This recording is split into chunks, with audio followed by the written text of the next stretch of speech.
What about subtraction of whole numbers? Well, if you're subtracting whole numbers, it's important to remember that you start again with your understanding of place value, and we're starting from the ones place. What is 2 minus 1? It is 1. What is 5 minus 2? It is 3. What is 7 minus 5? It is 7 minus 2 is 5, and 1 minus 1 is 0. We get 531, right? So subtraction is the opposite of addition. Subtraction is the opposite of addition.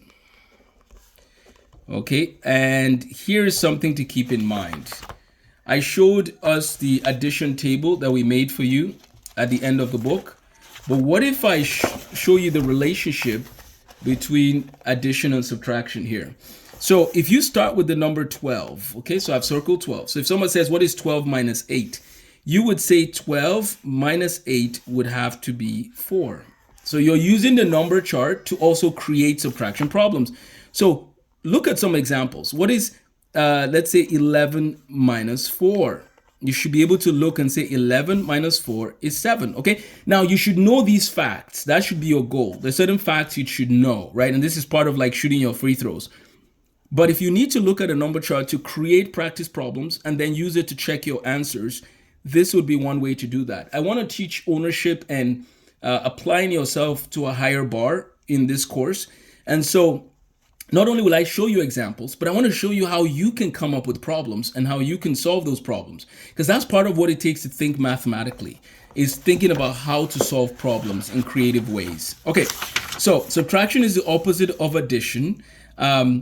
You generally, your numbers, you need to have, if you have like 25 minus whatever comes here needs to be less than 25, except if you do that and it's greater than 25, then you're going to have something called negative numbers, right? And that's not something we've discussed yet.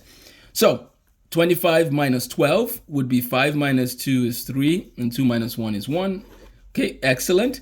What happens when you have a number like this, where 6 is less than 9? Well, we use the word borrow. You borrow from this. This now has to borrow from this. So this became 4, so that this could become 16.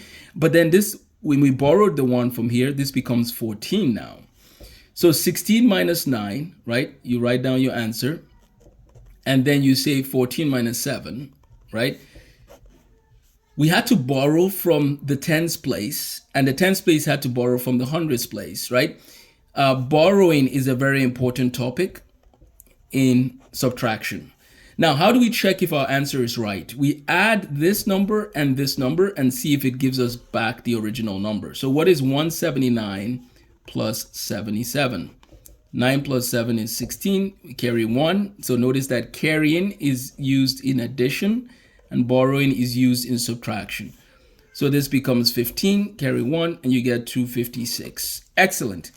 Again, we're trying to teach you the skill of taking good notes. I apologize if my examples are not on one side of the page, but you can work to put all your examples on one side, and then it gives you room to do more on the other side. We also provide you with graph paper here if you want to write the work in here. So like 179 plus 77. So that's another way to do it, which will help you show your work. And then keep these books as you go into future classes. Thanks for watching and have a blessed day. You can find these on Amazon. Subscribe for more.